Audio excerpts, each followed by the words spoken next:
met Evie when I was the assistant director of the Kansas City Blues and Jazz Festival in '98. I was at the Grand Emporium at a jam session, and Paul Taylor came over and said, "We want to get a photo pass for this girl to shoot the Blues News." I was like, "Yeah, everybody wants a photo pass." And but we got to have one. And I'm like, "Okay, fine," And he brought. The board members were always real reluctant to give so many passes, so I was under the gun on who got passes, and I'm thinking, okay, another photographer that wants backstage to fraternize.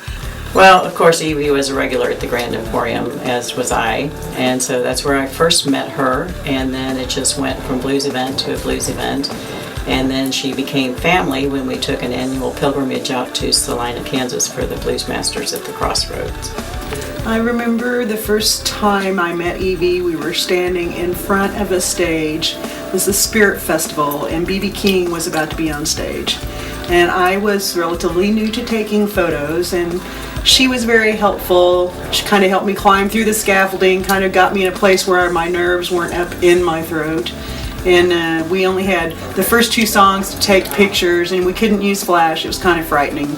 I wasn't technically up to speed, but she just kind of calmed me down and helped me get through that moment. I believe I first met Evie at my nightclub, the Grand Emporium. She started attending, I think, the Blues Society functions, which we had the monthly jam sessions. We hosted those every month. Well, it's interesting. A lot of individuals find their muse late in life and find their artistic calling late in life.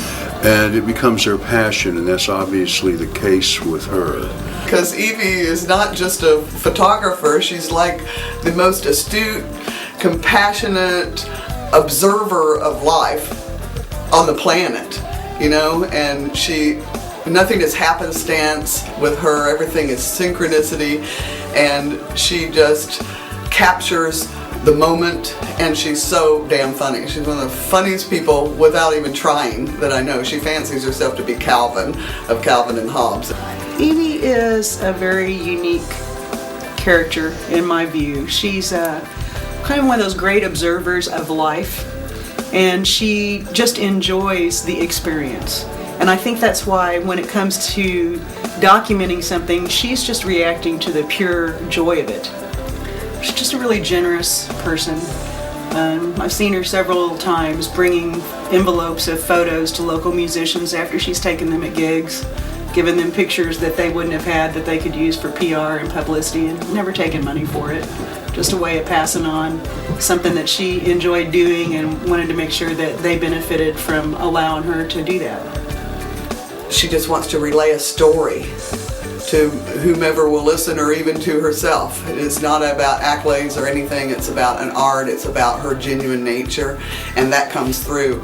To many of my friends, they thought I had totally gone nuts at the age of 57, that I started hanging out in juke joints since I'd spent 38 years sitting quietly at my drawing board painting flowers and various other things. She didn't care about meeting the artist really or anything. She was there for the music, for the art that she uniquely puts into it. And it's not just faces that she goes for, it's not the promo shots, that are already on the album covers. We didn't need those, for the Blues and Jazz Festival. The hands ones were neat. She really loves hands, especially Little Hatch's hands. So her flavor was just all of her own. Evie thinks out of the box. Evie is one who isn't for glory for herself or the artist for that matter. She covers everybody equally. Sidemen, she'd have all these pictures of sidemen, and people would be like, "Who's that?" Where's the star pictures? Well, they all contribute to the band, and again, she's a photo journalist in the true sense of the word. She's not for the main act, she's for the whole piece and for the art form. When she started talking about going over to the Grand Emporium, didn't say anything. I even went one time. She started going by herself, and at first I would kind of stay up until she got home. I could sit here and read, you know what I mean? And then she started coming home and I had things to do, and so it got to where I'd go to bed in my usual time, and I'd see her the next morning, and it worked out. But Evie was always very professional about her approach, in the sense that she would come early. She would try and talk to people before the show, that's always kind of a stressful time for an artist when they're preparing for a gig and God knows where they've been the night before and how much sleep they have or haven't had or how much food. And she respected them as people, she was not ever obtrusive. And she would bother to get out her notebook and write down who are the sidemen and what instruments do they play and what was the night. And she was very organized with her negatives and all that. But inside that structure, she was still the observer and had that artistic eye where she could connect with the people, their personality, not just the performer side of them, but as humans. And I think that's what makes her picture so special, because I think people related to her in that way also.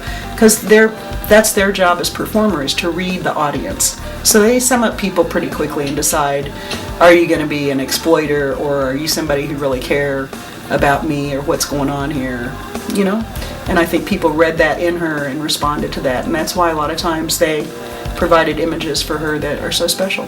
But she is just so unassuming, and when she would interview or when she would ask artists for photo passes, hello, I'm Evie, and they're like, okay, who is this person that wants a photo pass? And they fell in love with her. Nobody likes Evie, they love her.